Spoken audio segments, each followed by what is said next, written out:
There's a story of two unlikely lovers who barely escape a terrible war.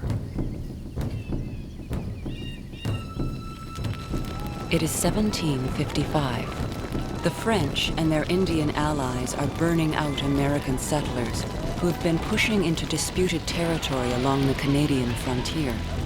A French soldier describes what happened to one American prisoner.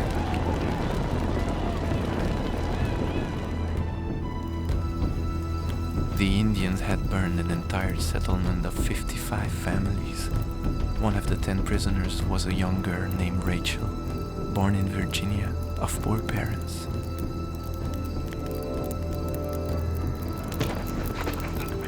Rachel was made to run the gauntlet by the Indians when she reached the fort and almost lost an eye from the blow she suffered. For the Indians, this was a merciless war for survival, but they let Rachel live. It took her a month to recover. As she was lovely and sweet, she won without effort the heart of a Canadian who wished to make her his wife. The Indians answered, "We scorn the Frenchman who was cowardly enough to ally with his enemy." The American girl and her Canadian lover could be killed if they remained here. So the French disguise them and send them on a desperate journey to Louisiana, 1,000 miles away. Bonne chance et courage. Their chances of survival are minimal. But the story ends with these unexpected words. 3 months later, news came of their safe arrival at New Orleans. Two escape the war about to engulf the continent, but thousands of others won't.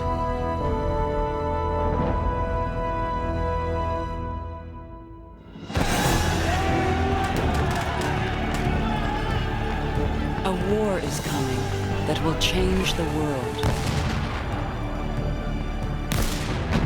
It will be fought on every ocean on Earth, with the 5 greatest navies that ever set sail, and the largest armies in the history of mankind. The 7 Years' War will change the destiny of Canada. Large imperial armies will march on her soil, bombard her capital, and burn her villages and towns. Empires will fight each other for possession of the continent. Indian nations will go to war for their homelands. In 1 decade of destruction, the future of everyone on this continent will be transformed forever.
The publisher of the Pennsylvania Gazette has a vision of North America's future.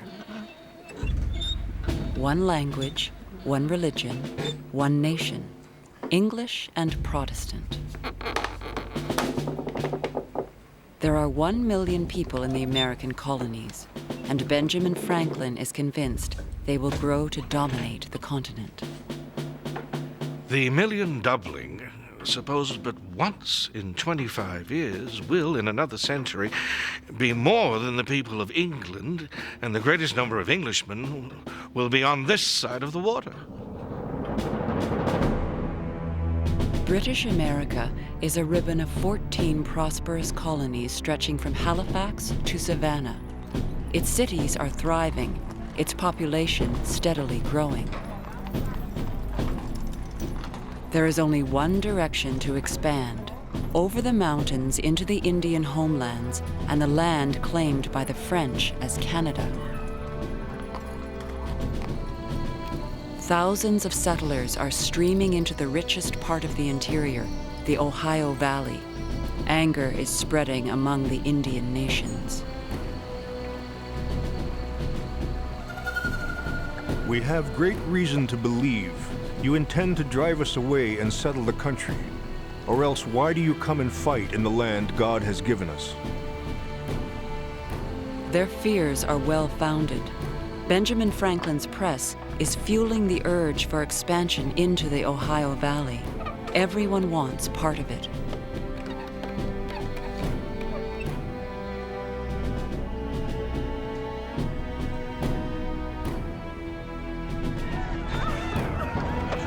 But in the summer of 1755, the American push is crushed by the Indians and the French.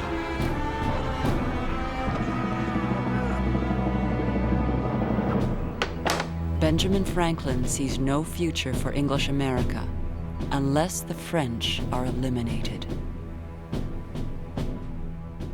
The French will set the Indians to harass our frontiers, kill and scalp our people, and drive in the advanced settlers.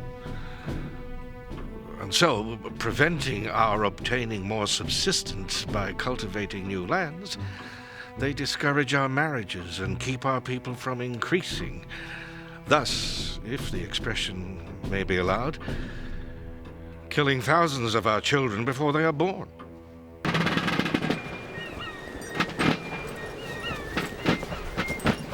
Canada, the center of everything that threatens American ambition.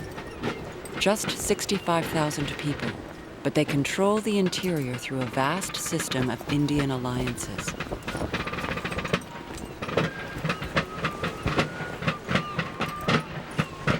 Franklin declares that the French must be driven out, now. The safety and security of all the English colonies in North America, that is, their very being as colonies, make such measure absolutely necessary, and that without any loss of time. The first victims are not even in Canada, but a peaceful population of French-speaking Acadians in Nova Scotia. The American colonists burn their settlements and ship thousands into exile. Massachusetts Governor William Shirley considers it just the first blow against Canada. It is happy for us that we have now a fair opportunity offered of ridding the province of its dangerous neighbors. It would be wounding the serpent in the head. Keep moving. Move along. This way. The battle for the continent has begun.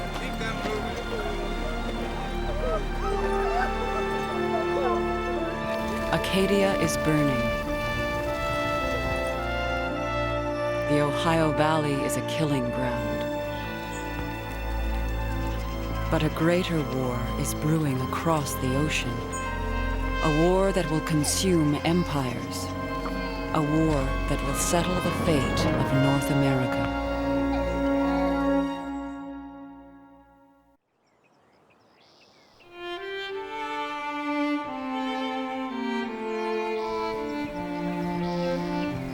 Canada has been rooted here for 150 years.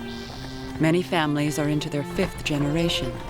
For them, France is a dim memory in stories told by grandfathers. But all of this would change by June of 1756.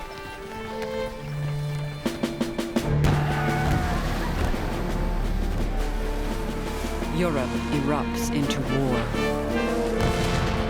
France and Britain will fight for world dominance in the farthest reaches of their empires.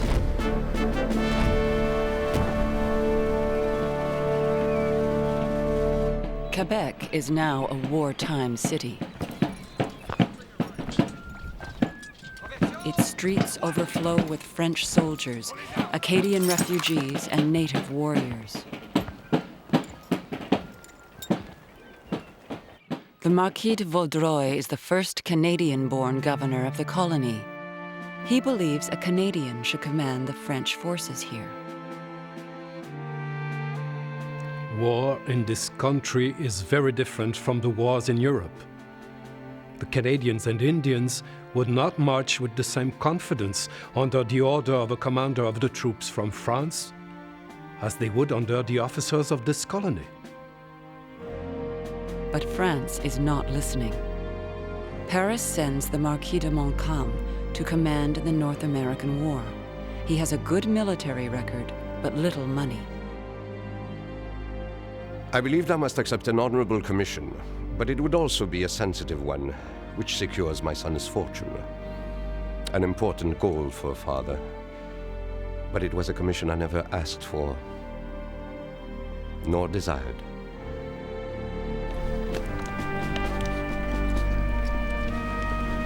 The governor and the general quickly come to detest each other. Montcalm loses no time in showing his opinion of most Canadian officers. Langy, excellent. Marin, brave, but stupid. The rest are not worth mentioning. Monsieur de Montcalm is so quick-tempered that he goes to the length of striking the Canadians. How can he restrain his officers when he cannot restrain himself? Vaudreuil and Montcalm will never agree on how to conduct the war. The Canadians fight Indian style, moving in quick, aggressive raids. In one attack, Vaudreuil sends 300 raiders against the community of German flats in the Mohawk Valley. They kill 50 settlers, take 32 scalps, and 150 women and children as prisoners.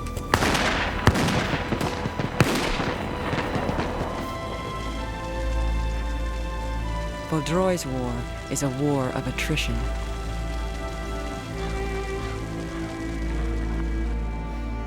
It is no longer the time when a few scalps or the burning of a few houses is any advantage or even an object. Petty means, petty ideas, petty counsels about details are now dangerous, and a waste of material and time.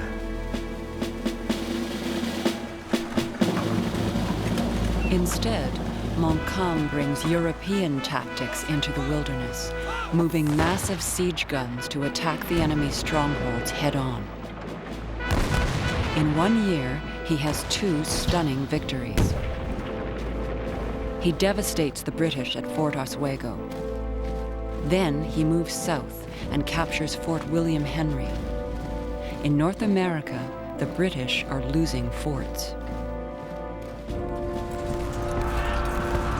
But in Europe, the British are losing entire armies. France is winning the war.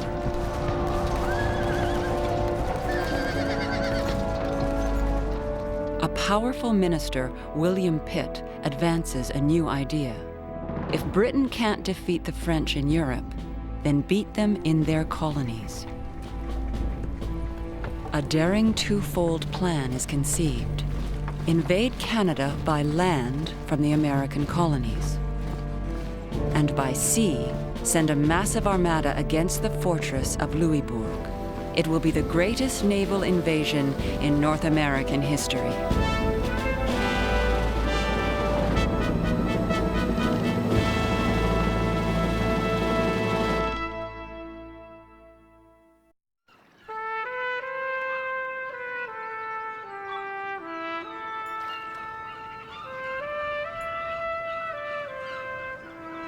On the remote Atlantic coast, the fortress of Louisbourg guards the gateway to Canada. To get to Quebec, It must be destroyed.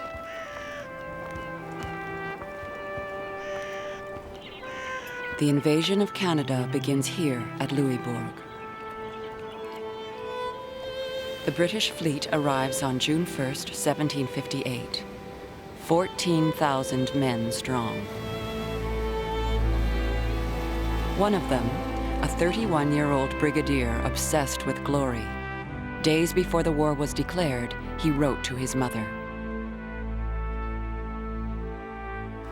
All notions of peace are now at an end. We must, however, hope that fortune will favor us, since we do our best to deserve her smiles.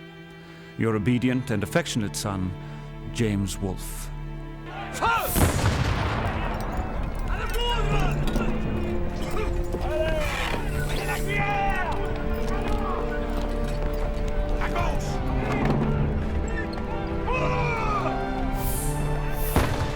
The British fleet begins to bombard the town.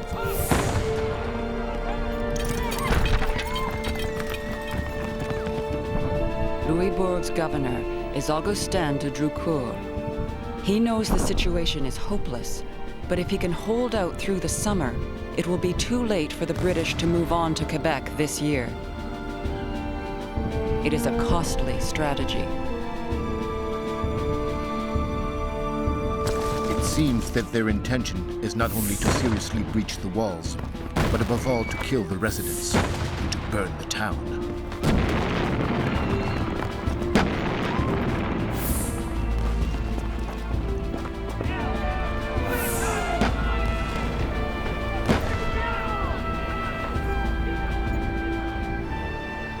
Out of the devastation, a heroine emerges to sustain the garrison's morale. Every morning, Marianne de Drucourt, the governor's wife, climbs to the ramparts.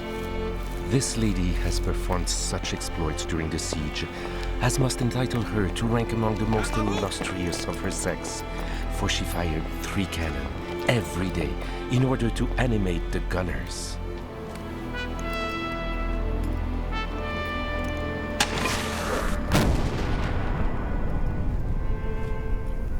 Marianne de Drucourt even acquires a nom de guerre. She is called La Bombardière.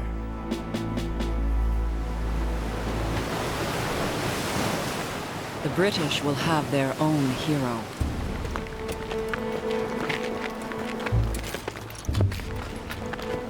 James Wolfe leads a reckless assault to get the first British troops ashore.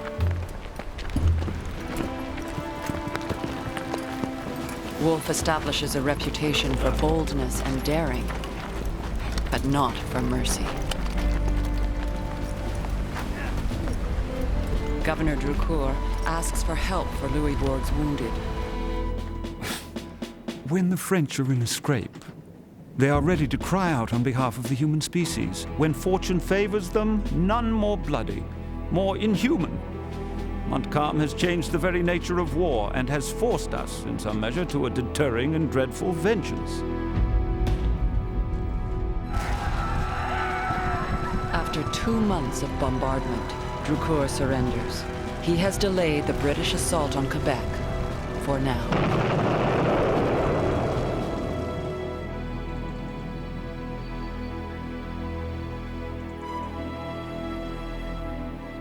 James Wolfe will fight no more battles this year. But 1,000 miles away, Montcalm's battles are just beginning. 16,000 British troops are moving north on Lake Champlain, heading toward Fort Carillon. Montcalm is outnumbered 4-1. I have to deal with a formidable army. Nevertheless, I don't despair. My troops are excellent. From the enemy's movements, I can see that he wavers. If, thanks to his slowness, he gives me time to establish myself, I shall beat them. Montcalm's confidence is well-founded. As the British begin their assault, French muskets pin them down under withering fire. David Perry, a 17-year-old militiaman from Massachusetts, sees the invasion of Canada crumble around him. It happened that I got behind a white oak. I lay there some time. A man could not stand erect without being hit, any more than he could stand in a shower without having rain fall upon him.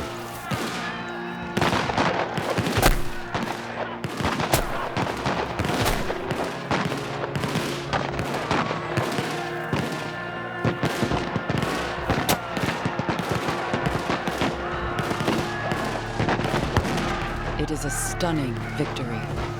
But Montcalm knows he can't count on the same outcome every time. He needs fresh troops.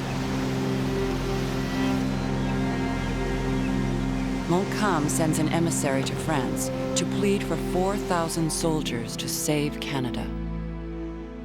Can we hope for another miracle to save us? I trust in God. Come what may, His will be done. I await the news from France with impatience and dread. The answer won't come until spring when the ice breaks in the river. It will be a winter of worrying and waiting.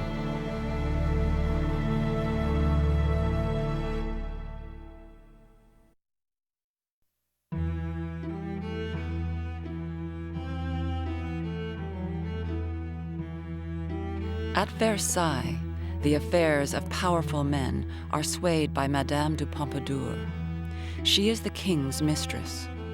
In a court divided by intrigues and plots, she is an important ally for Montcalm's emissary, Louis-Antoine de Bougainville.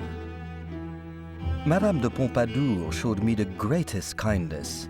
I often worked with her over the object of my mission. I did not succeed anywhere so well for the common cause as for my personal interest. Bougainville is promoted and awarded the Cross of Saint-Louis. But Versailles is preoccupied with the war in Europe. The Minister of Marine gives Bougainville his answer. This minister loved parables and told me very pertinently that one did not try to save the stables when the house was on fire. I then could obtain for these poor stables only 400 recruits and a few munitions. Bougainville returns to a bleak and hungry Quebec with the bad news from Versailles, and even worse news for Montcalm. One of his daughters has died. Montcalm writes to his wife. I think I would renounce every honor to join you again. But the king must be obeyed. The moment when I see you once more will be the brightest of my life. Adieu, my heart. I believe that I love you more than ever.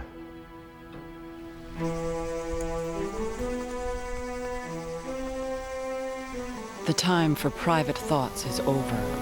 Everyone knows that this year the British will come to Quebec. From every parish in the colony, Canadians converge to defend the city. Fathers and sons, old men, and boys as young as 12.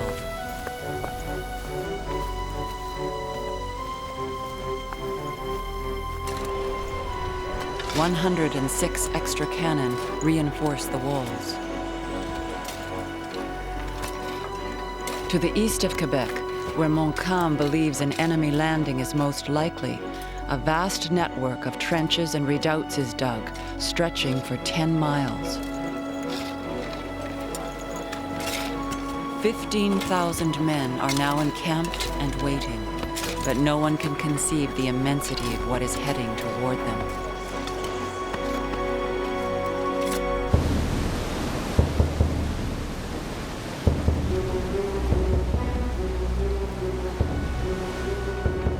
"22 ships of the line, 27 frigates and sloops of war, 80 transports, more than 200 ships in all, 1/4 of the British Navy."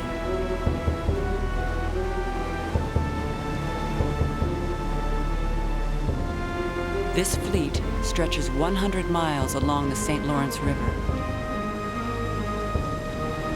In all, there are 9,000 soldiers, 18,000 sailors, more than the entire population of Quebec.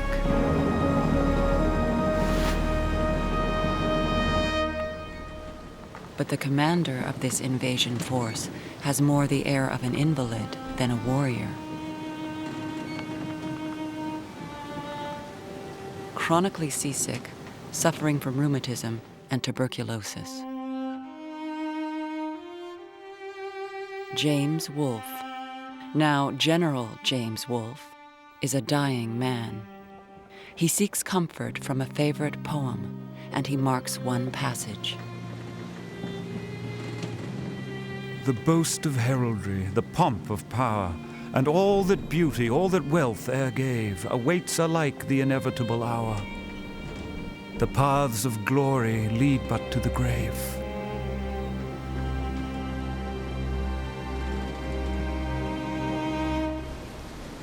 Aboard HMS Success, Lieutenant John Knox from Sligo, Ireland. He keeps a daily journal of the British invasion of Canada, a country he's seeing for the first time. We have settlements now on each side of us. The land uncommonly high above the level of the river. And we see large signal fires everywhere before us. The country people on the south shore are removing their effects in carts and conducting them under the escort of armed men to a greater distance.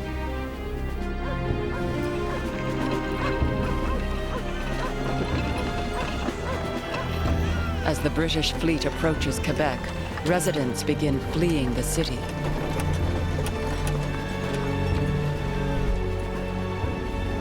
Many head for the General Hospital outside the city's walls, where Marie de la Visitation copes as best she can.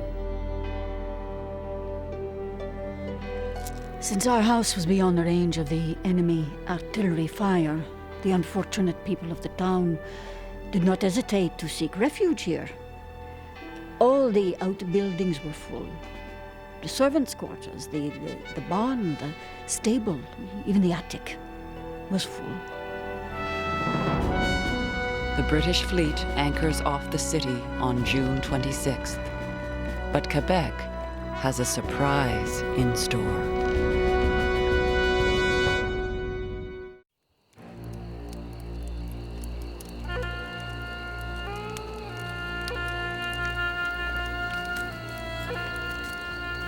The British land on Ile d'Orléans, facing Quebec, and prepare to launch their attack. But it is Quebec that strikes first.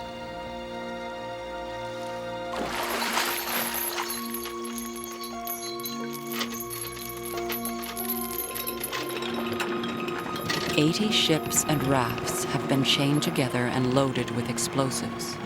Then they are released in the current to float downriver and blow up the anchored British fleet.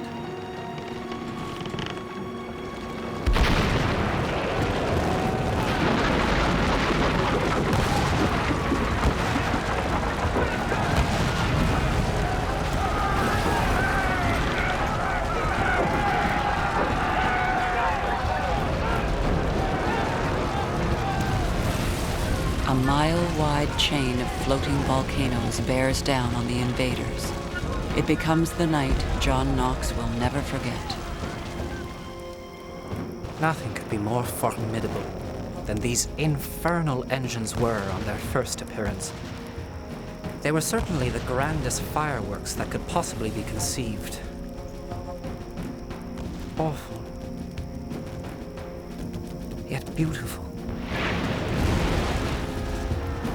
Blaze of floating fires, the bursting of the grenades, the crackling of other combustibles, all which reverberated in the air in the adjacent woods. It afforded a scene, I think, infinitely superior to any adequate description. But the ships have exploded too soon. The British fleet is spared. A citizen watches the fireboats burn uselessly. The project was beautiful, but badly executed. The English who at first were dismayed cried hurrah and mocked our operations.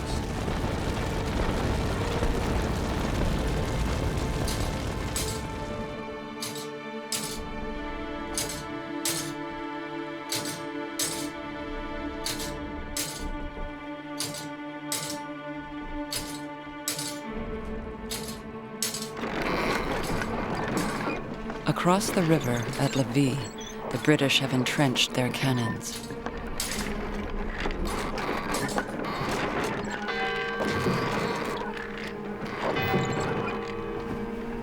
The city is waiting.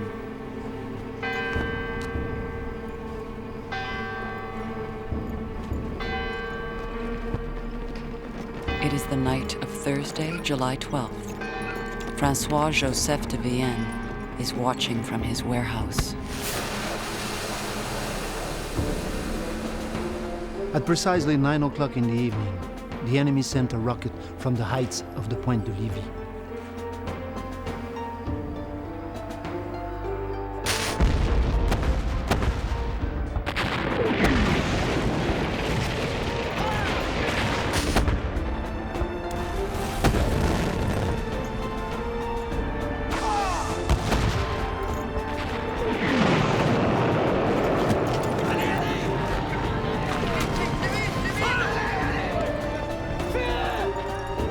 Abbé Jean-Félix Rocher watches from his church, Notre-Dame des Victoires.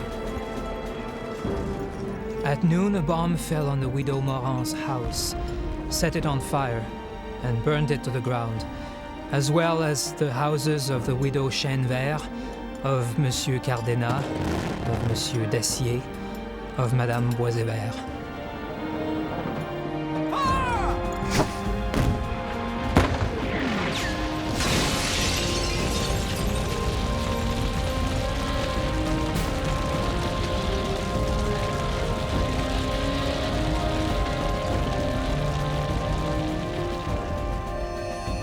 During one night, 50 of the finest houses in the lower town were destroyed. During this dreadful conflagration, we could offer nothing but tears and prayers at the foot of the altar during such moments as could be snatched away from tending to the wounded.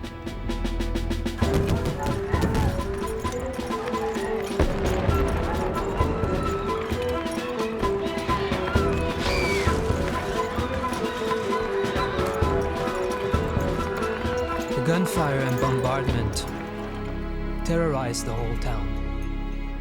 The women and children in great numbers near the citadel were continually in tears, wailing and praying. They huddled together and said the rosary.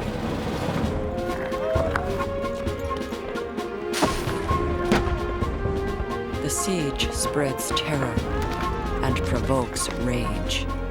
A soldier of the Lassar regiment was killed by a bomb. The English were angry that our men worked on our batteries during the truce. It seems they want to impose their laws on us already.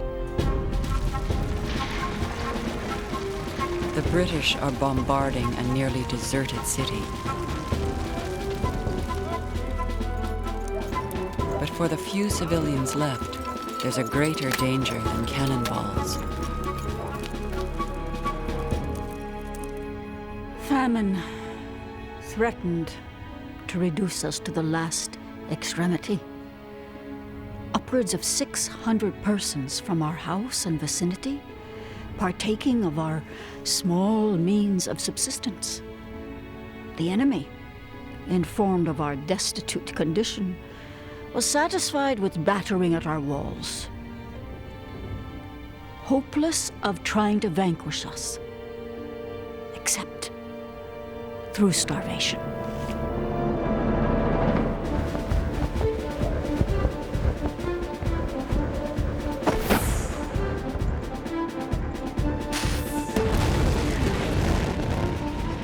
British siege of Quebec lasts 9 weeks. Every morning, every afternoon, every night, the bombs fall. Almost 20,000 cannonballs have crushed the city. And still Quebec will not surrender.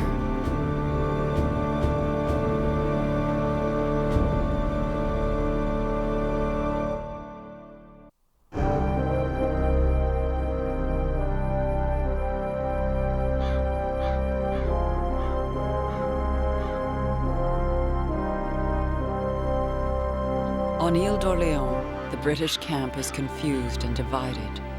It is commanded by a very sick man who spends whole days in bed, and even when he's well, he's indecisive.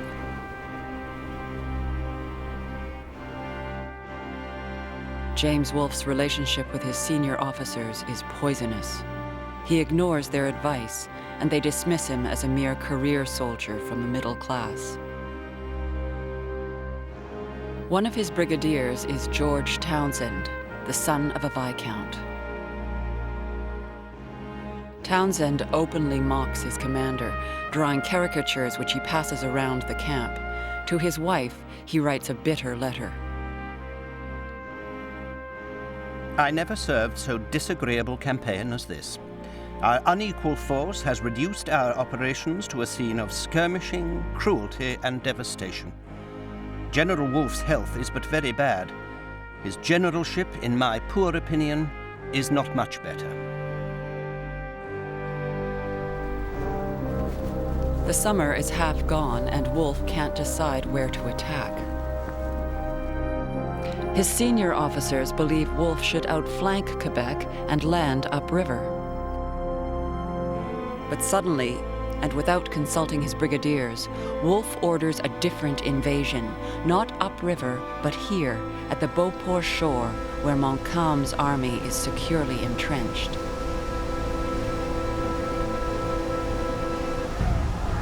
On the morning of Tuesday, July 31st, near the falls at Montmorency, Wolfe launches the invasion of Quebec. 4,000 British troops storm the beaches in front of the Beauport trenches. It's the same gamble Wolfe used at Louisbourg and won.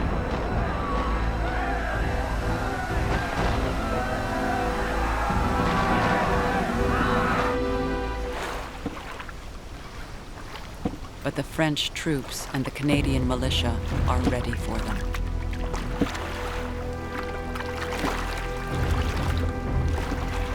This time, Wolfe's gamble ends in disaster.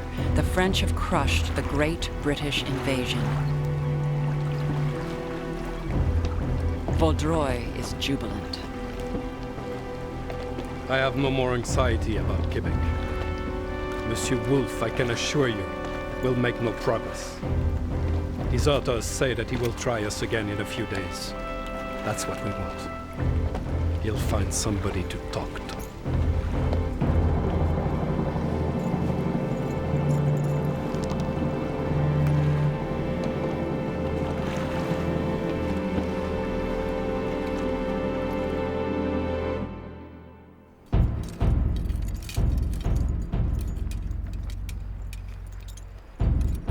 Wolfe is humiliated and desperate. Now he opens the darkest chapter of his campaign, telling his officers, "I intend to burn the whole country from Kamouraska to the Point of Levis."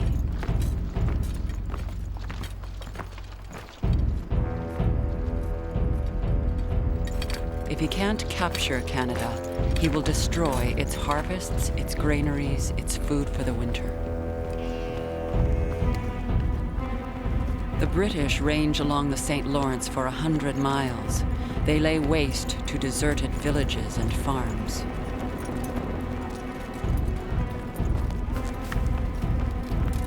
The most zealous are men from the American colonies, bent on revenge for the burning of their own frontier settlements by the French and the Indians.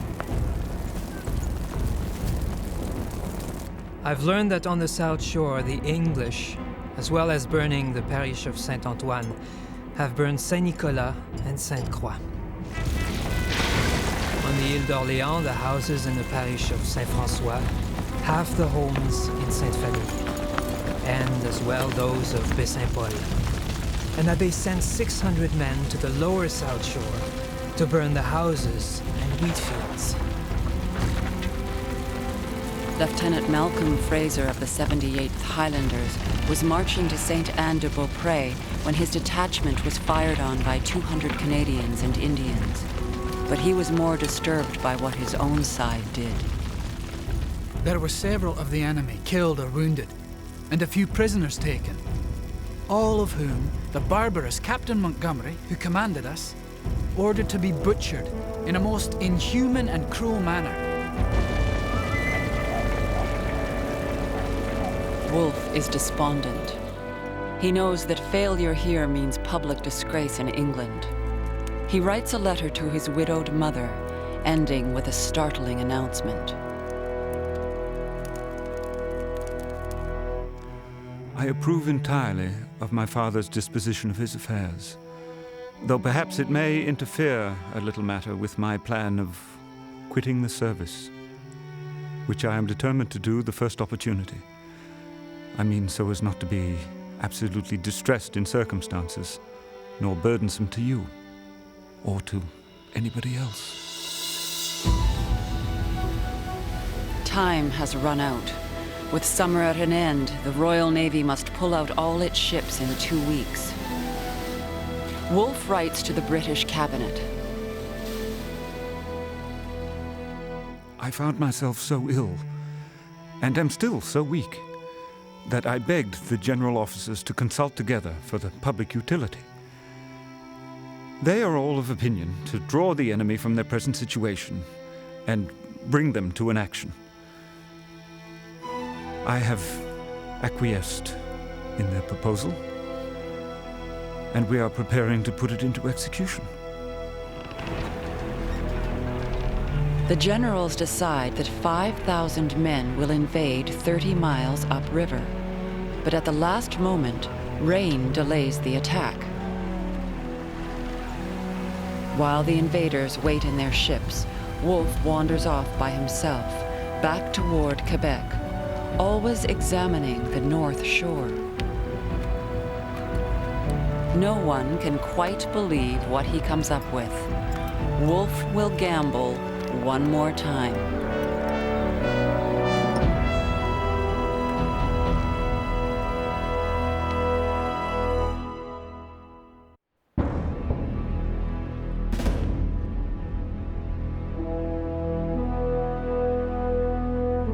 Thursday, September the 13th, 1759. A steep rock face rises 200 feet above the river. The only access to the top, a narrow goat path.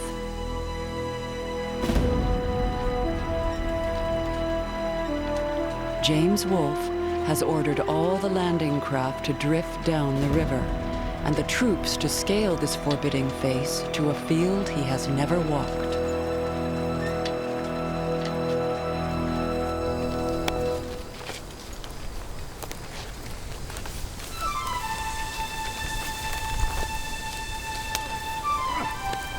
All night, the British Army climbs.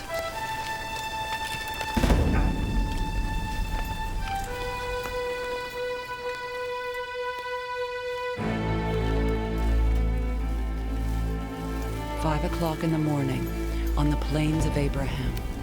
James Wolfe and his commanders survey the field. He has only seen the plains through a telescope 3 days ago. An abandoned farmer's field, uneven, filled with scrub. Wolfe has placed himself between two armies. On one side, Montcalm's main force is at Beauport, an hour's march away. But behind Wolfe, there is another French army, 2,000 men scattered along the St. Lawrence under Bougainville, who can mobilize within a few hours.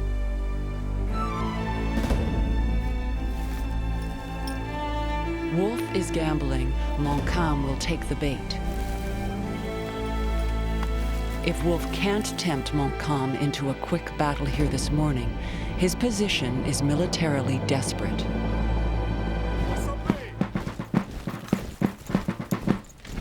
Montcalm quickly mobilizes, but he's uncertain about the British invasion plan. He sends 5,000 men towards the Plains of Abraham and leaves the rest of his force to guard the Beauport trenches. The Marquis de Vaudreuil sends a courier to Bougainville.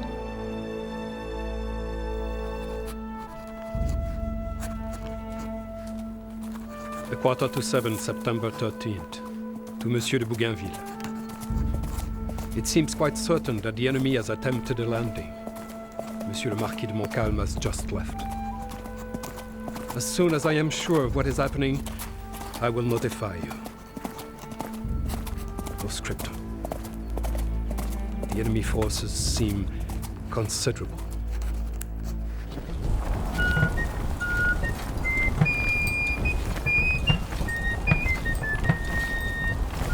They are more than considerable.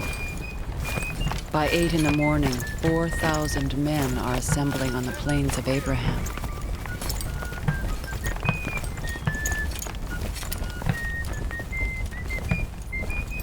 But the British are not alone.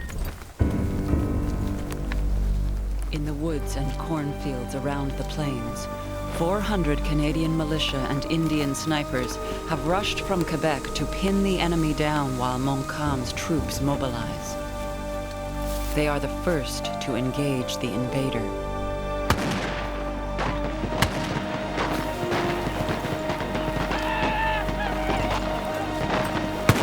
Lieutenant John Knox sees men falling around him. What galled us the most was a body of Indians and other marksmen they had concealed in the corn opposite to the front of our right wing and a coppice that stood opposite to our center.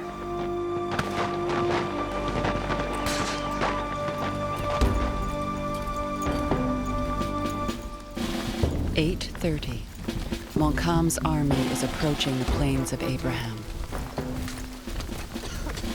But before this day, these men have already traveled thousands of miles with different motives. For the French officers, this is another encounter among many in the imperial wars of Europe. Colonel Etienne Guillaume de Saint-Nazaire, an aristocrat who's fought in Italy, Bavaria, and the Netherlands. This morning, it's Quebec.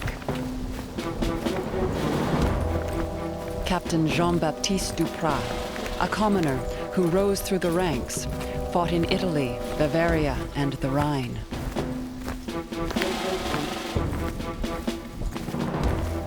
Fiacre François de Montbéliard, commander of the French artillery, veteran of the War of Austrian Succession.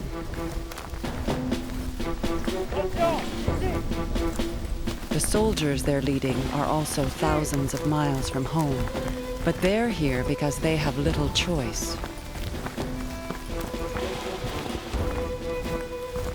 Most are from the cities. They are the landless, the surplus labor of France. Carpenters, apprentice wig makers, cloth cutters. Men like Joseph Douzet, Antoine Moret, Barthélemy Gérard.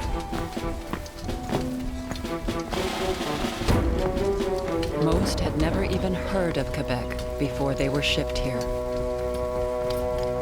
Wheeling to the right from column into line! Right wheel! They're not much different from the men waiting for them in the British lines.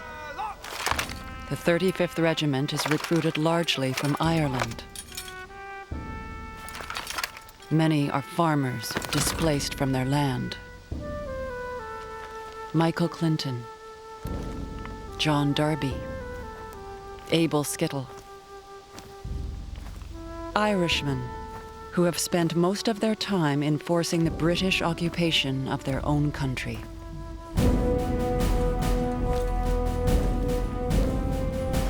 The English soldiers here are the jobless apprentices of Britain's clothing factories and shipyards. Others have a different story. the Fraser Highlanders. Their families were evicted from the Scottish Highlands by the British. The young men had no alternative but to join the very army which destroyed their way of life.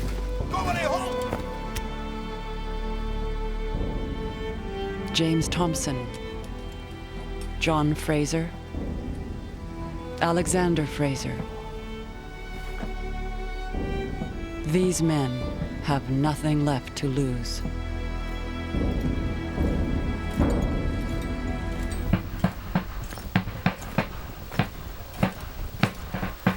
Marching in the ranks of Montcalm's regiments, however, are hundreds of men who have everything to lose. Fathers and sons of the great Canadian families. D'Argenteuil, Courtemanche, Repentigny. Unlike the French soldiers, the Canadians are defending their homes and their way of life. François Clément Boucher de la Perrière. At 51, he feels his age. I can no longer see clearly now, he says, though I have glasses on my nose. Not far from him, the next generation of his family, René Aimable Boucher de Boucherville. The Bouchers are defending almost 150 years of family and history. Charles Deschamps de Boisbert spent 2 years protecting fleeing Acadians from the British. He leads the Acadian militia this morning.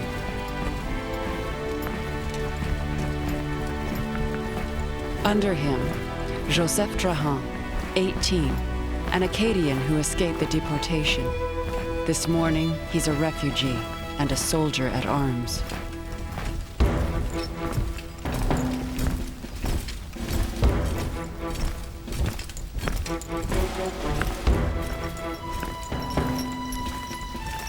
The British Army now numbers 4,441 men.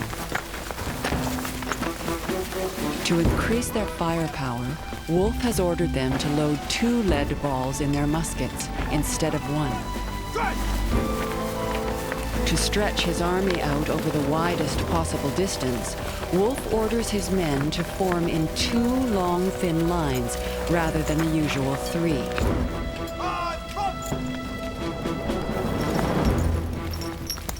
One of the first to arrive is the French artillery commander Montbéliard. He scans the plains below him. The British line is a mile wide.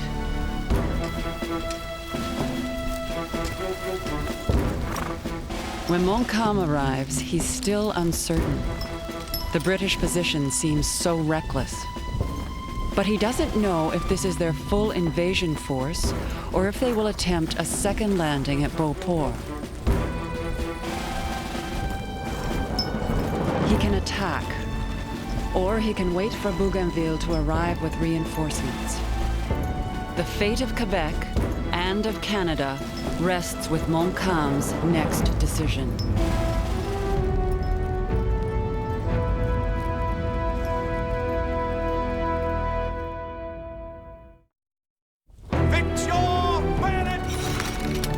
It is the morning of September the 13th, 1759. James Wolfe is desperate. He's placed his army in a precarious position, hoping the French will attack him. The Marquis de Montcalm is shaken and uncertain. Is this the real British invasion or a diversion? The battle for North America will unfold here, on an abandoned farmer's field, a mile from Quebec.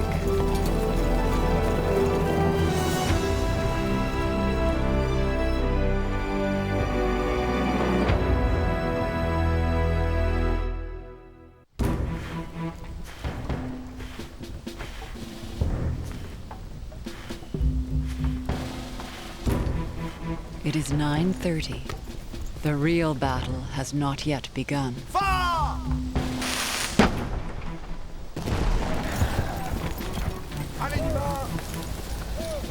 For 30 minutes, the British artillery pummels the French line to create disorder while the army is still forming on the hill.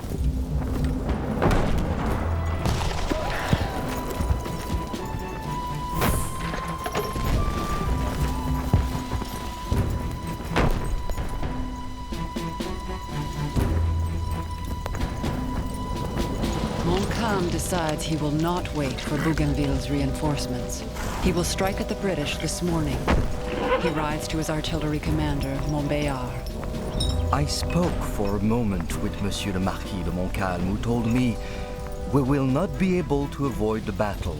If we give them enough time to establish themselves, we will never be able to attack with the kind of army we have.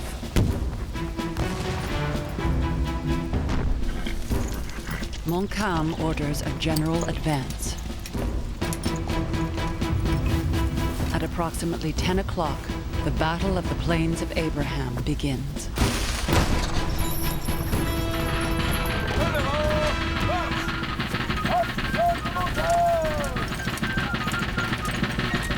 It is a textbook maneuver. Montcalm's army will advance in a massive column. It will sweep down the hill and smash the thin red line. But the French line that started down the hill is uncoordinated, and after a short distance, the first mistake. Someone gives the order to halt the advance and fire. Apprêtez vos armes! En joue!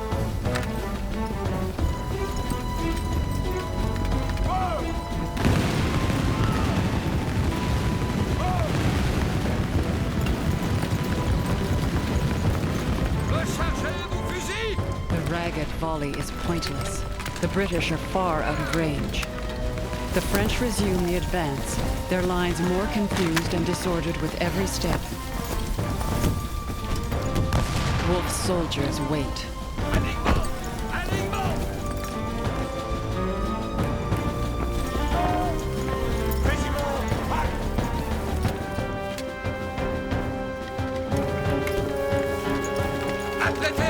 When the French are within 40 yards of the British, they form for their second volley.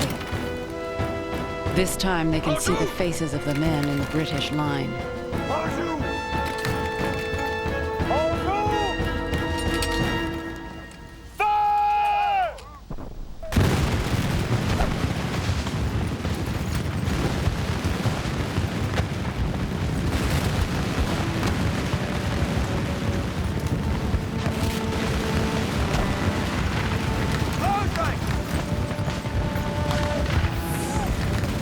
French reload, the British take position to fire. Finally, in the smoke and confusion, James Wolfe issues the most important military command of his life.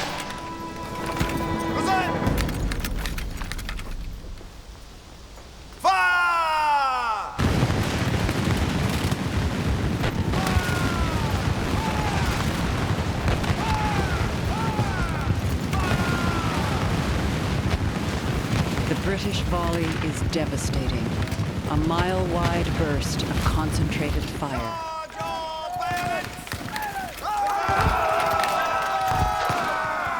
The French line is dazed, but stands its ground.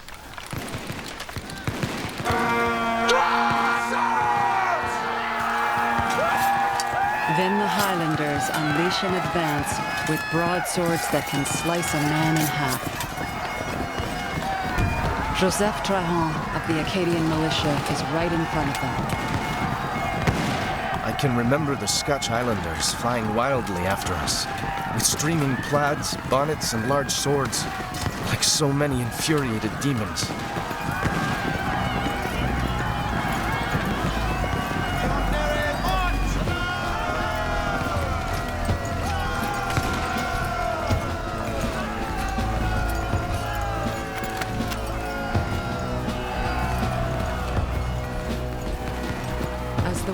British bayonets draws closer.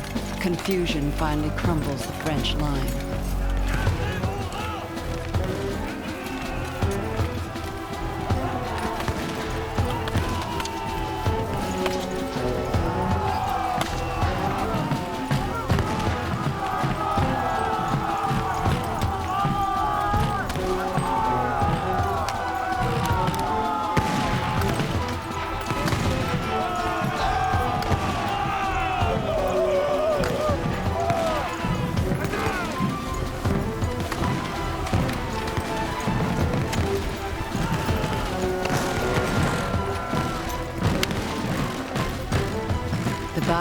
plains of Abraham has lasted barely 15 minutes. Sometime just after the British volley, James Wolfe is struck by a fatal shot in the chest. At the crest of the hill, Montcalm is engulfed in a stream of retreating men. Sometime in the next few moments, he is struck by a musket ball below his ribs. Most of the French flee up the hill towards the walls of Quebec. With them, Joseph Trahan. I was amongst the fugitives and received in the calf of the leg a spent bullet, which stretched me on the ground. I thought it was all over for me, but presently I rose up and continued to run. The British are within reach of the gates of Quebec, with the Highlanders leading the charge.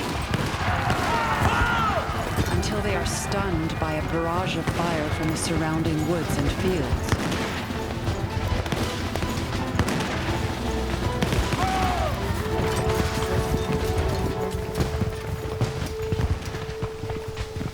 Hundreds of Canadian militia and Indians cover the retreating French army.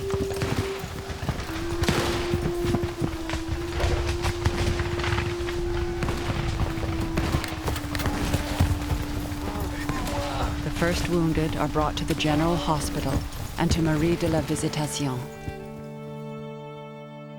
We were in the midst of the dead, the dying, which were brought to us by hundreds. Many of them are friends, are relations. It was necessary to smother our grief and extend ourselves to relieve them.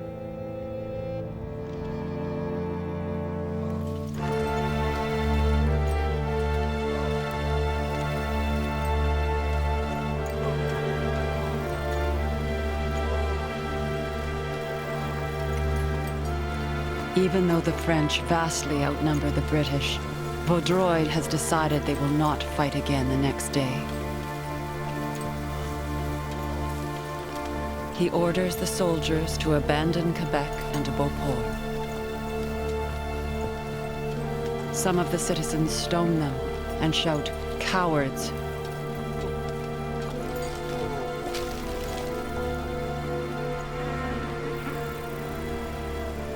The battlefield is left now to the dead and the dying.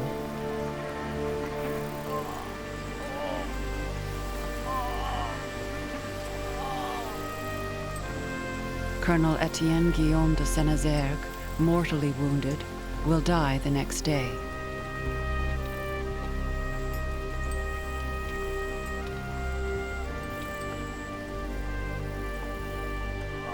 François Clément Boucher de la Perrière, who fought today with his eyes failing him, will die by evening.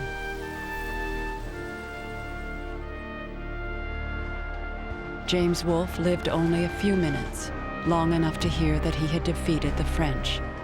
His body will be sent back to England, where he will be the Empire's newest hero. He was 32 years old.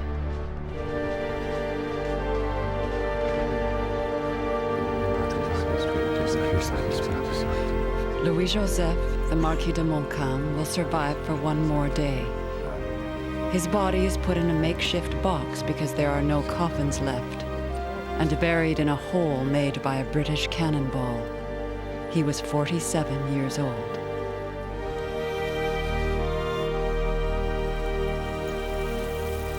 "1,300 men were killed or wounded on the plains of Abraham. The Canadians from the parishes and cities of New France, the youths of the English Midlands, the dispossessed of the Scottish Highlands, the unemployed from Normandy and Provence. All will be buried, French and English together, in large common pits on the plains. The location of their graves will never be marked.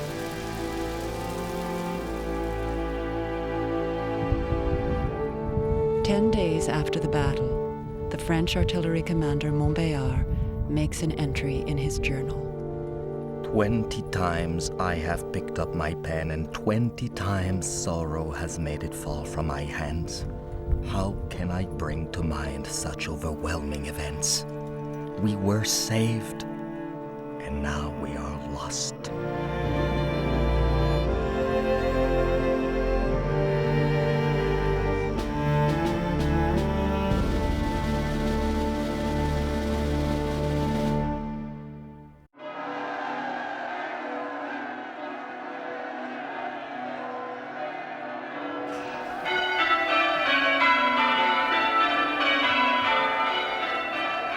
The news of the British victory reaches London a month later. The streets are filled with celebration. Writer Horace Walpole hasn't been to bed for 3 days. It is still all gold. One would think we had plundered east and west of sunshine. Our bells are worn threadbare with ringing for victories.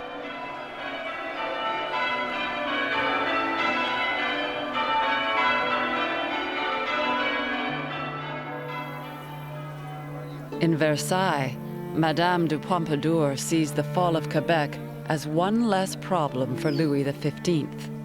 At last, she says, the king can get some rest.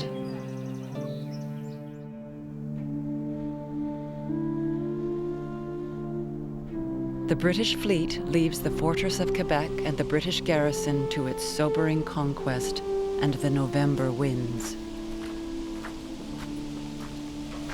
Benoit Francois Bernier had been commissioner of war in Quebec. Now he is a prisoner of war. Quebec is nothing but a shapeless mass of ruins. Confusion, disorder, pillaging reign even among the inhabitants. Everyone searches for his property, and not finding it, seizes that of other people. For English and French alike, all is chaos.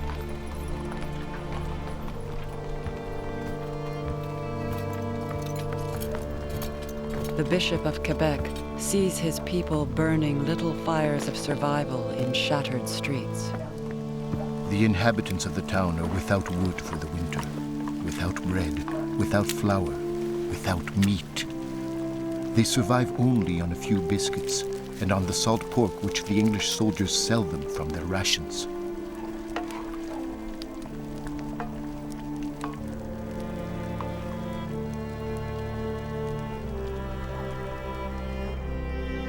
But soon, the British are as hungry and desperate as the people.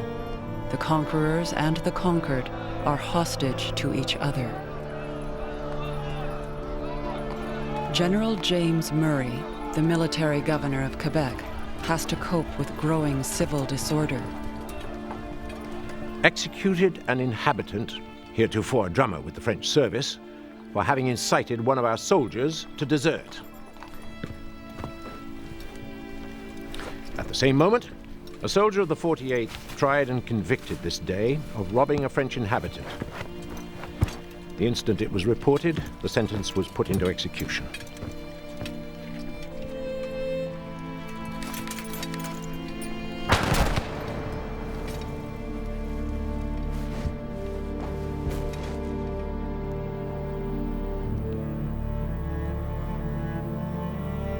Both the Canadians and the British know they share an imminent destiny, the Canadian winter. But in Montreal, it will be a winter of rebuilding. The defeated French army is preparing to fight once more.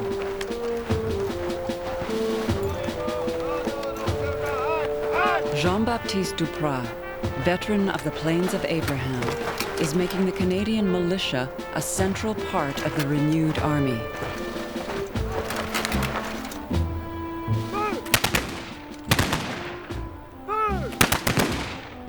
The general who has replaced Montcalm is François Gaston de Lévis.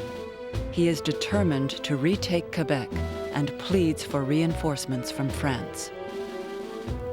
If the king decides not to give us any help, I must warn you that you will no longer be able to count on us at the end of May. we will be obliged to surrender out of misery since we are lacking everything. In Quebec, John Knox sees a British garrison less concerned with training than surviving. December 16th to the 21st. Our guards on the Grand Parade make a most grotesque appearance in their different dresses. The uniformity and the nicety of the clean, methodical soldier was not to be found in the rough, fur-wrought garb of the frozen Laplander.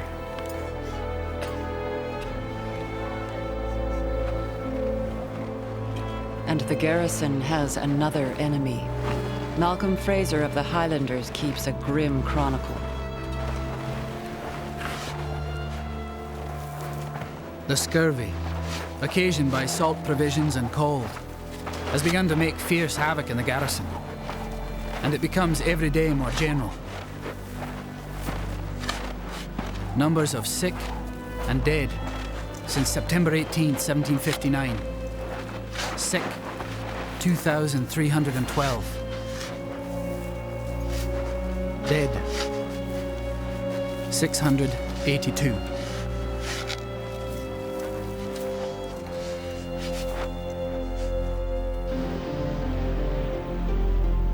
The winter of 1760 finally wanes, and the St. Lawrence comes to life.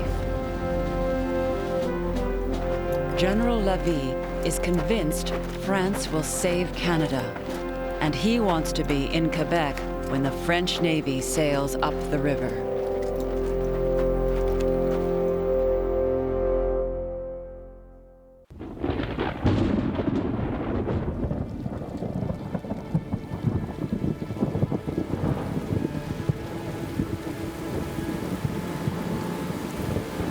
One afternoon in late April, a violent thunderstorm breaks over Quebec. It lasts all that day and throughout the night. Marie de la Visitation sees a portent of things to come. The heavens seem to be contending against us.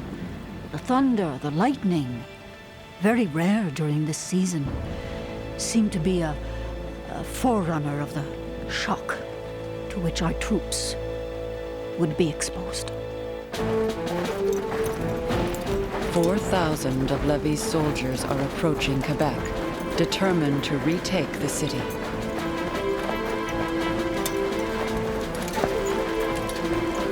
What follows will be one of the most remarkable reversals of fortune in Canadian history.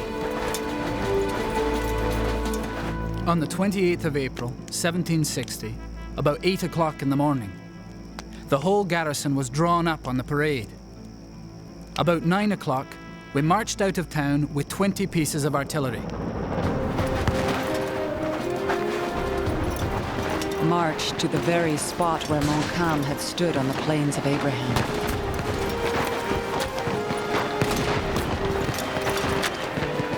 Like Montcalm, General James Murray advances down the hill toward the enemy. Within minutes, his cannon bogged down in the wet snow.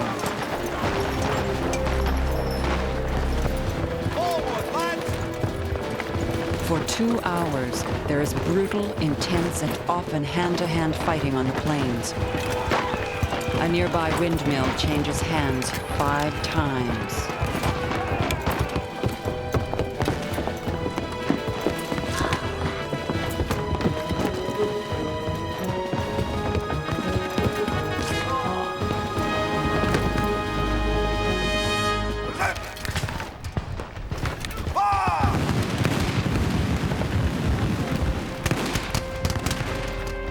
Turns in favor of the French.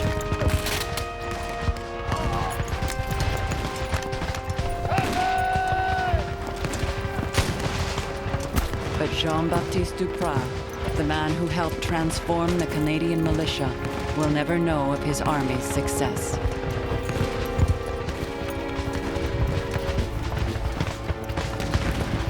The verdict of the Plains of Abraham, with the same armies on the same field, has been reversed. British fall back on Quebec.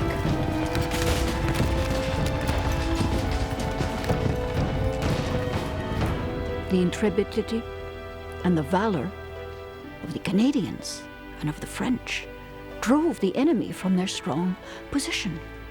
We remained masters of the field, of the cannon, and took many prisoners. The enemy retreated within the walls and dared not venture forth again.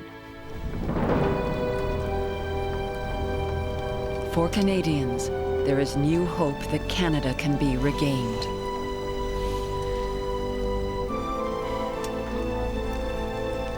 Everyone knows France and Britain are sending reinforcements, but no one knows which will arrive first. Lévis surrounds Quebec and waits. In these unfortunate circumstances, I am obliged to delay maneuvers and play for time while we are waiting to receive assistance that could come from France. If we do receive cannons and munitions, we could soon take the town.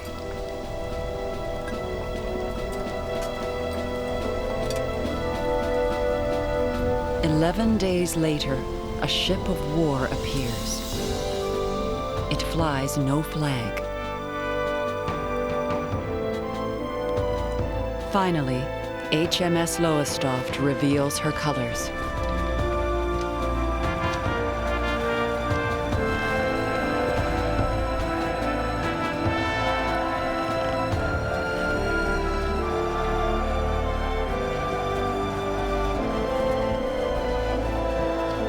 The gladness of our troops is not to be expressed. Both officers and soldiers mounted the parapets in the face of the enemy and huzzaed with their hats in the air for nearly an hour. Lévis had no choice but to retreat to Montreal. And it is here, 6 months later, that the end finally comes. 3 British armies, totaling 17,000 men, have converged on Montreal and surround Lévis. And wanting to spare the troops part of the humiliation they were about to suffer, I ordered them to burn their flags, so they could escape the difficult task of handing them over to the enemy.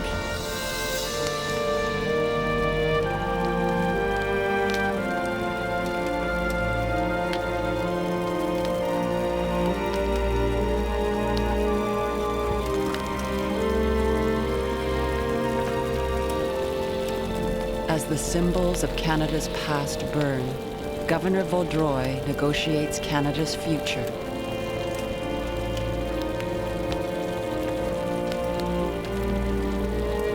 Before surrendering to the British commander, he obtains an extraordinary and enduring concession. The free exercise of the Catholic, Apostolic, and Roman religion shall subsist entire, in such manner that all the states and the people of the towns and countries, places, and distant posts shall continue to assemble in the churches and to frequent the sacraments as heretofore, without being molested in any manner, directly or indirectly.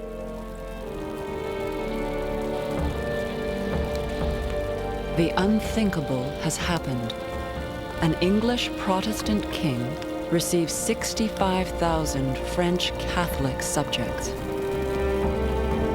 Canada capitulates to the British at 8 o'clock the next morning, the 8th of September, 1760.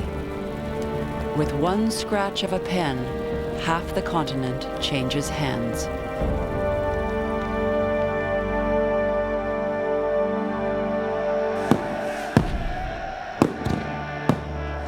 In the American colonies, there is mass jubilation.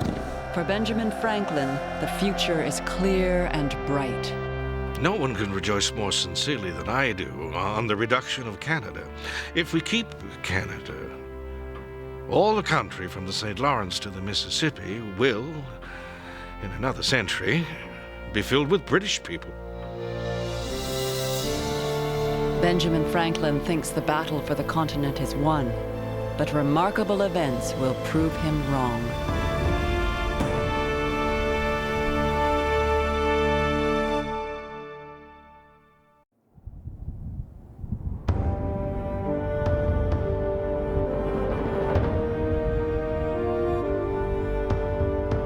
A turbulent decade will lay the foundations of a new country.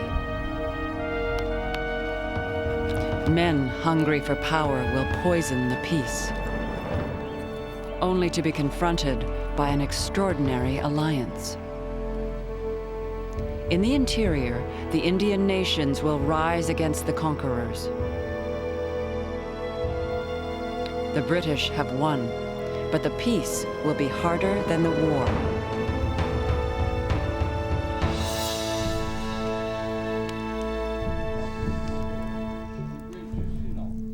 At Fort Michilimackinac, by Lake Superior, the Ojibwe chief Minavavana issues a warning to a group of English traders. Englishmen, although you have conquered the French, you have not yet conquered us. We are not your slaves. These lakes, these woods and mountains were left us by our ancestors. Englishmen, your king has not sent us any presents, nor entered into any treaty with us. Therefore, he and we are still at war. The war fever builds. Since the conquest, the English have gone far beyond the Ohio Valley and into the Great Lakes area, occupying all the French forts, pouring ever deeper into the interior.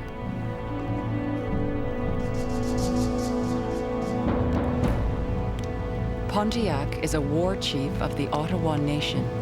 He calls for total annihilation of the English.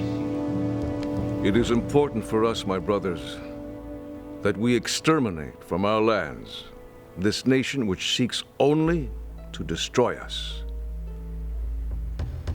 You see as well as I that we can no longer supply our needs as we have done from our brothers, the French. The English sell us goods twice as dear as the French do. When I ask the English commander anything for our sick, he refuses with the reply that he has no use for us. You can see as well as I that they are seeking our ruin.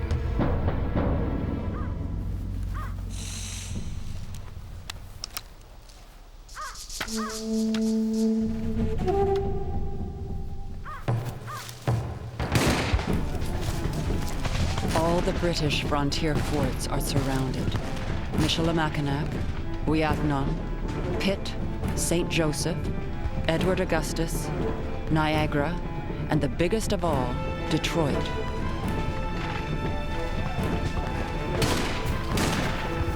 For 5 weeks, Pontiac's war bands massacre settlers and hold the interior in terror.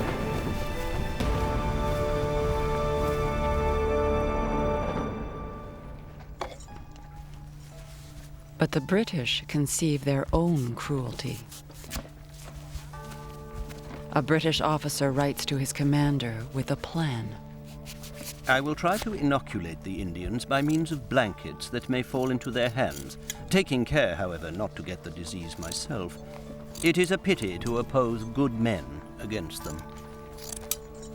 The blankets are infected with smallpox. Fragments are inserted into silver boxes by soldiers immune to the virus. The British are using germ warfare.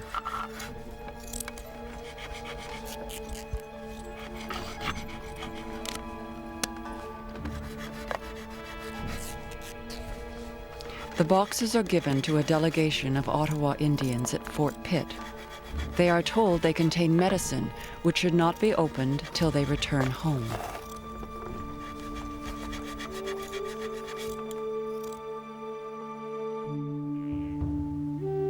All summer, Pontiac has heard rumors of a peace between France and Britain. He is finally convinced the rumors are fact and sends a message to the commander of Fort Detroit. My brother, the word from my father, the King of France, to make peace, I accept. All my young men have buried their hatchets. I know you can forget the bad things that have happened this past while. For my part, I shall forget, which you can show me how to do, in order to think only of good things. The war parties return to their tribal lands. Some carry the little silver boxes. Andrew Blackbird, the adopted son of an Ottawa chief, described what happened. Accordingly, after they reached home, they opened the box. Pretty soon burst a terrible sickness. The tradition says it was indeed awful and terrible. Lodge after lodge was totally vacated. Nothing but dead bodies lying here and there in their lodges. The whole coast of Arbor-Croche, which is said to have been a continuous village some 15 or 16 miles long, was entirely depopulated and laid waste.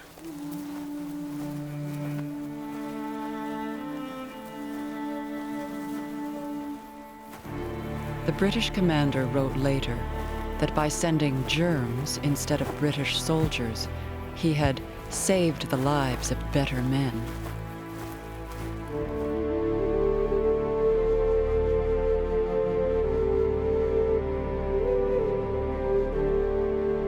But while these people are dying, history is taking a fateful turn. The British government is looking for lasting peace on the frontier. It decides to recognize the North American interior as Indian land. Britain issues a royal proclamation. Indian land will be protected by the king. There will be no encroachment by American settlers and speculators.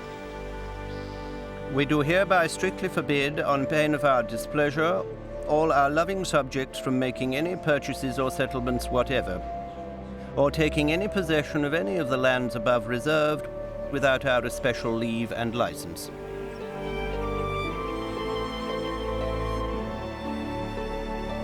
The proclamation will stir the American colonies to political fury, and its legacy will shape the continent for centuries to come.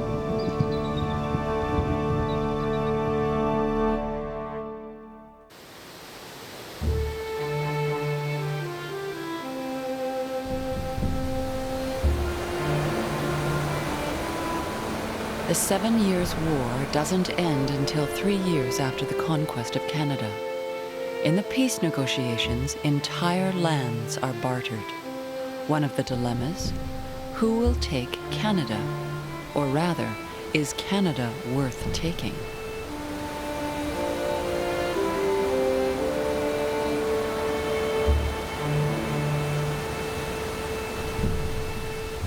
Many Englishmen argue that a more valuable prize lies in the Caribbean.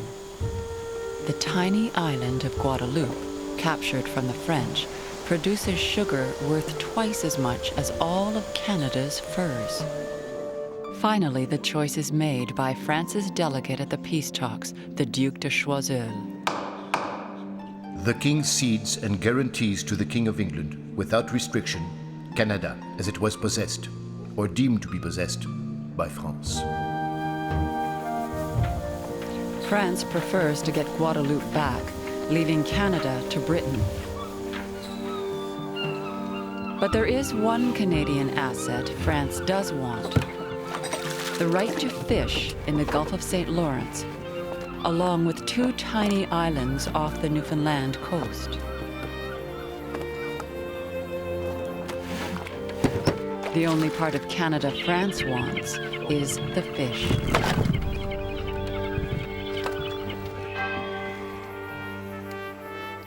The British aren't sure what to do with a colony of French Catholics. But Benjamin Franklin reassures London the Canadians will not be a problem for long. Many will choose to remove if they can be allowed to sell their lands, improvements, and effects. The rest in that thin, settled country will, within half a century, be blended and incorporated with our people in both language and manners. The new British governor is a general who spent 2 years of his life invading, bombarding, and occupying Quebec.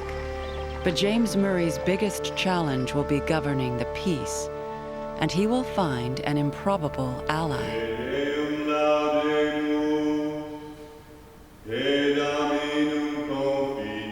Jean-Olivier Briand is a quiet, private man who has now inherited the leadership of Canada's Catholics. He must ensure the Church's survival. He orders his parishes to accept the new king. The God of armies, who extends or restricts at his pleasure the boundaries of empires, having by his eternal decrees put us under the domination of his Britannic Majesty, it is our duty, based on natural law, to be interested in all that concerns him. We order you to submit to the king and to all those who share his authority. Years ago, Briand tended the French wounded on the battlefields of Quebec, while Murray commanded the British forces there. Now the two men form an alliance that will grow into a lifetime friendship. Monsieur Briand has constantly acted with a candor, moderation, and disinterestedness which bespeak him a worthy, honest man, and I know of none of his gown in the province so justly deserving of the royal favor. But a crisis is building for James Murray in an unlikely quarter. English merchants from Boston and London have been moving into Canada, eager to profit from the conquest. All have their fortunes to make, and I hear that few of them are solicitous about the means where the end can be obtained. In general, the most immoral collection of men I ever knew. The most hated of all is Thomas Walker of Boston. In 2 short years, he has alienated everyone, even the British Army. English soldiers go so far as to slice off his ear and toss it on the table, saying, "This is for supper." I therefore stay at home and never stir out of town without 2 or 3 friends, each armed with a sword and pistols. I am never out of my own house after dark, and in going about any ordinary business, always carry a brace of loaded pistols in my pocket and a sword by my side. Walker and the English merchants want to control everything in the new regime, including the justice system. They insist that all juries be picked only from the Protestant English, even if there are only 200 of them. But Governor Murray surprises everyone. He sides with the Catholic Canadians. As there are but 200 Protestant subjects in the province, it is thought unjust to exclude the new Roman Catholic subjects to sit upon juries, as such an exclusion would constitute the said 200 Protestants perpetual judges of the lives and property of not only the 80,000 new subjects, but likewise of all the military in the province. The English merchants are enraged and complain to the king. We believe that the admitting of persons of the Roman religion as jurors is an open violation of our most sacred laws and liberties, and tending to the utter subversion of the Protestant religion, and to His Majesty's power, authority, right, and possession of the province to which we belong. The Canadians fight back. 94 prominent citizens sign a counter-petition. One of them is the merchant Pierre Guy. Who are those who wish to have us proscribed? About 30 English merchants, of whom 15 at the most are settled here. Who are the proscribed? 10,000 heads of families who feel nothing but submission to the order of your majesty. Canadian merchants also worry about economic ruin. In the Quebec warehouse of François Baby, business is not going well. Business is advancing very slowly in this country. Money is rarer than ever, and bad fate is everywhere. And the English merchants are advancing new demands. They want an elected assembly, one in which only they can sit, since Catholics are barred from holding office in the British Empire. Murray urges London to resist all the merchants' demands. Little, very little, will content the new subjects. But nothing will satisfy the licentious fanatics trading here but the expulsion of the Canadians, who are perhaps the bravest and best race upon the globe. A race who indulge with a few privileges that the laws of England deny to Roman Catholics at home, would soon get the better of every national antipathy to the conquerors and become the most faithful and the most useful set of men in this American empire. Thomas Walker sails to London to fight for Protestant juries, a Protestant assembly, and the removal of Governor Murray. He loses on all counts but one. James Murray is recalled. Murray writes to his old Roman Catholic ally, Jean-Olivier Briand, who has just been anointed Bishop of Quebec. I have ardently wished to take your hand and sincerely congratulate you and your promotion, an event which has made me very happy, as I have done all in my power to contribute to it. My Canadiens, I recommend to your care. They have behaved so as to fix my affection for them forever. James Murray will never see Canada again. His departure is a triumph for the English merchants, but they have yet to meet the new governor.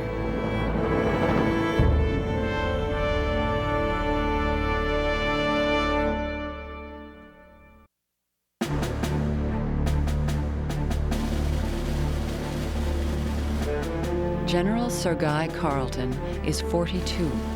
He is distant, reserved, and has been in the British Army since the age of 14.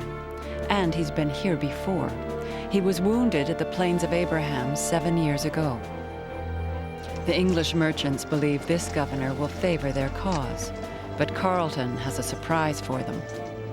Barring catastrophe shocking to think of, this country must, to the end of time, be peopled by the Canadian race, who have already taken such firm root and got to so great height that any new stock transplanted will be totally hid and imperceptible among them. He believes that Catholics should be able to hold office, that French civil law should be restored to the Canadians. Carleton also has very practical strategic reasons for placating the Canadians. To the south, there is growing restlessness among the American colonies. Carleton fears the Americans will rise in revolution and that France will support them. Should France begin a war in hopes that the British colonies will push matters to extremities, and she adopt the project of supporting them in their independent notions, Canada probably will then become the principal scene where the fate of America may be determined. Carleton sails to London, determined to be the architect of an enduring peace in Canada. But he finds London is more concerned with its American colonies. In Boston, crates of tea are dumped in the harbor to protest new taxes. To retaliate, Britain shuts down the port. It abolishes elections in the colonies and passes coercive laws, denounced as the Intolerable Acts. Carleton has now been in London for 4 years, warning that the tensions in Canada must be resolved. And he is not alone. A Canadian arrives from Quebec with a dramatic intervention. François Baby fought with distinction against the British invaders of Canada. Now he is in London bearing a petition from the most prominent Canadian families, supporting Carleton. Dissipate these fears and this uneasiness by restoring to us our ancient laws and customs, and to extend our province to its former boundaries. Grant us, in common with your other subjects, the rights and privileges of citizens of England. Then our fears will be removed, and we shall pass our lives in tranquility and happiness, and we shall be ready to sacrifice them for the glory of our prince and the good of our country. The Quebec Act passes the House of Commons in the spring of 1774. It restores to Canada all the interior lands which the Americans are claiming. It guarantees the Canadians their religion and restores French civil law. The Catholic Canadians are allowed to hold public office. The accommodation established here between French and English will become a cornerstone of the next 200 years of Canadian history.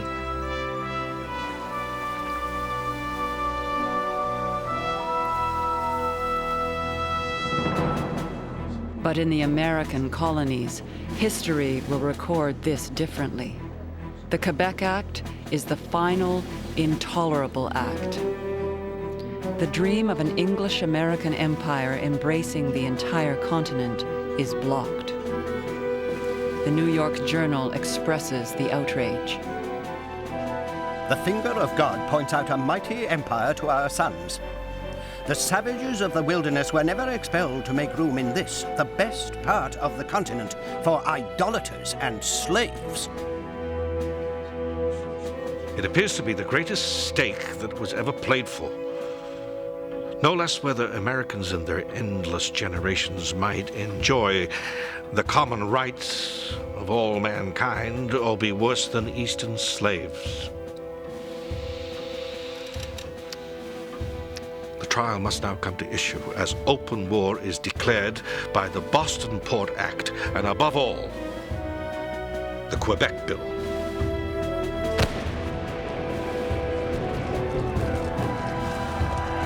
Open war with Britain comes 6 months later, on April the 19th, 1775, at Lexington. The American colonies slide into a chaotic revolution. Now Canada will have to fight for its very existence.